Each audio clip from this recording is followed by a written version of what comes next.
What's up, Sports Talk Detroit? In this video, I want to talk to you about Michigan basketball, the state of the program. Is there something to worry about? We're off to a slow start. We got North Carolina coming up. So in this video, I just want to very simply talk about really 3 or 4 reasons why Michigan is off to a slow start, a couple of reasons to be optimistic, and what to look for. So let's start with why we're off to a slow start. We know we are. We lost to Arizona. We lost to Seton Hall in that rematch of the championship game from '89. And I don't think the two schools have played since. Those were bad losses. Arizona, I will say, is a good basketball team. I think they have a very good shot at winning the Pac-12. But we're not here to talk about Arizona. We're here to talk about Michigan. And under John Beilein and Juwan Howard for the last 2 years with Juwan Howard, we are so used to seeing just a phenomenal product being put out on the floor. And right now the team is struggling. They're just struggling a little bit. And that's not the worst thing in the world. So let's talk about 4 of the reasons why they're struggling. Reason number 1. They're young.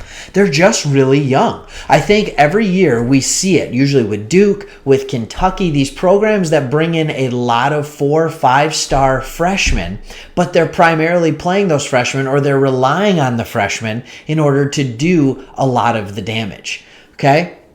It's a slow start. They're not seasoned vets, especially when you get key positions. We're either young or we have transfers that are coming in. It's just going to take some time to gel. Reason number 2, we don't have a good lead guard. Devontae Jones is not Mike Smith. We all remember him last year, comes in small. He was supposed to be this great scorer out of Columbia, and he just took the point guard role and he ran with it. Right now, Devontae Jones isn't doing that. He honestly, I watch a lot of Pistons games too, so he looks like the college version of Corey Joseph. He's not quite as athletic. I'm not saying he's a bad athlete. That's not what I'm saying. But his dribble, he doesn't have as solid of a dribble as Mike Smith. When he's coming down the court, he just kind of puts his back in, kind of slowly backs down. It's hard to run the offense when you're not facing the rest of your teammates and you have your back to them, but he's not comfortable enough in his dribble.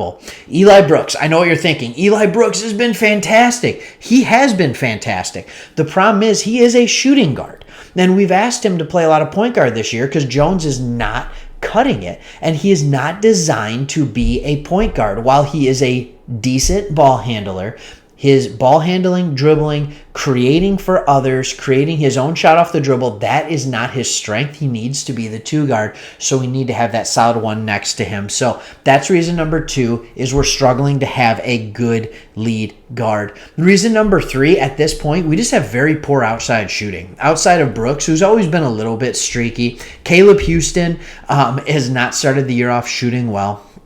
Our perimeter shooting is not good. And when you don't have good perimeter shooting, there's no spacing. There's just no spacing. So guys like Hunter Dickinson, Moussa Diabate, even Brandon Johns, we'll talk about him in a minute, right? They don't have room to operate in the paint, and it's a struggle for them because the teams don't have to respect the shot or the shot creation of our guards and our wings. I told you we'd talk about Brandon Johns. The 4th reason that we are off to a slow start is Brandon Johns Jr.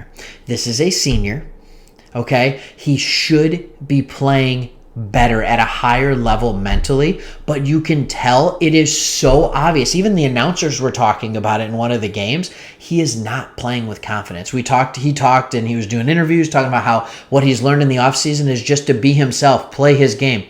He's not doing that. He's not playing his game. He's trying to force up shots inside. He's scared to take outside shots. You can tell he is just playing timid. And even though it's his 4th year, I believe, at Michigan, he's playing like a freshman.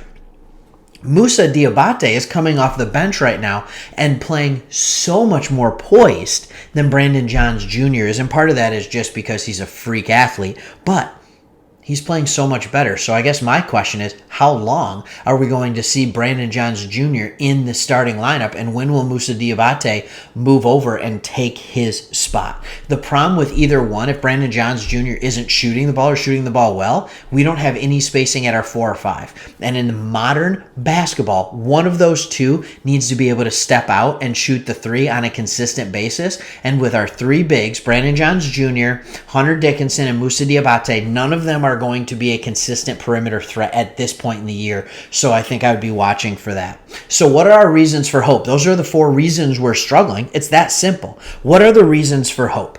Well, one of the reasons for hope is the same as why they're struggling. They're young.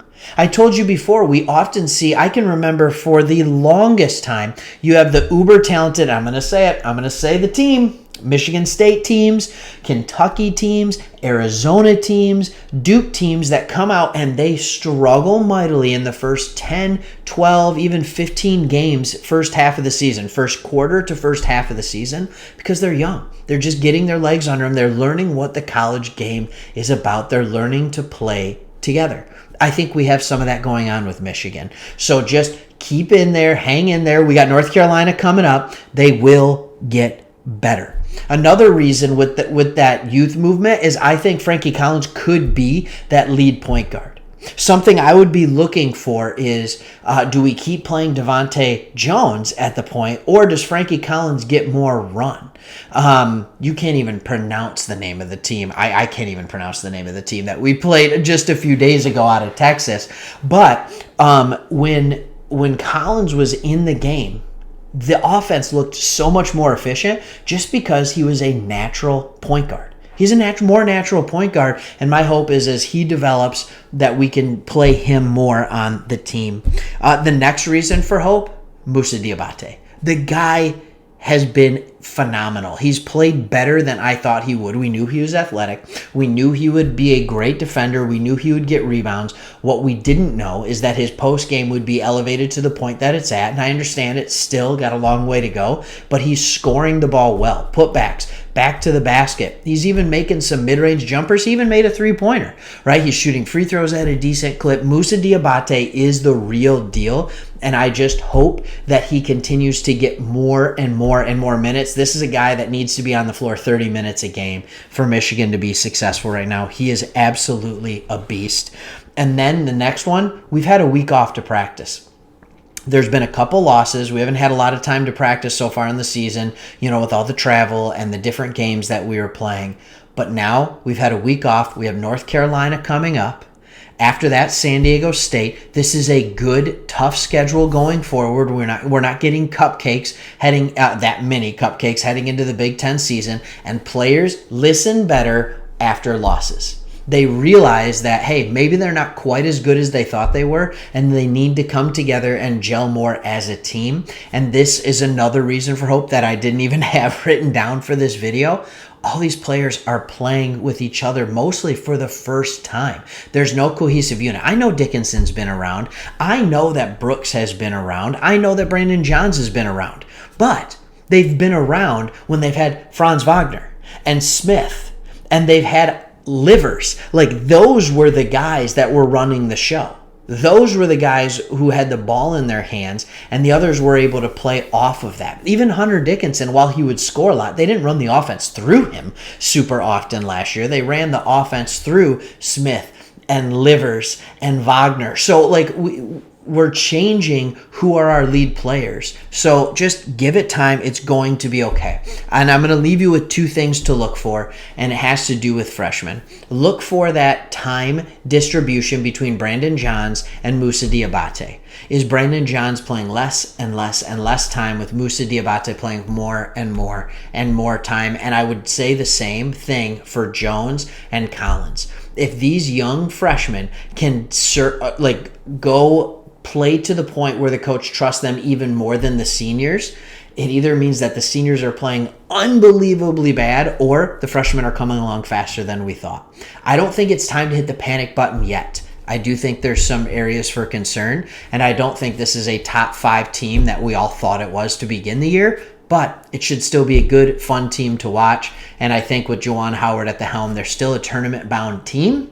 But we're going to have to wait and find out, because the eye test is telling me that right now it's going to be hard to come together with the lack of a lead guard. It's just so important in the college game. You saw Michigan State struggle with it last year when they didn't have a lead point guard. It was just so hard for them to gain any traction, any momentum. You need to have someone that you trust with the ball in their hands. I hope Frankie Collins can become that person. All right, tell me what you think. What are we looking at for Michigan basketball? Am I on with my opinions here? Or am I absolutely crazy? Let me know.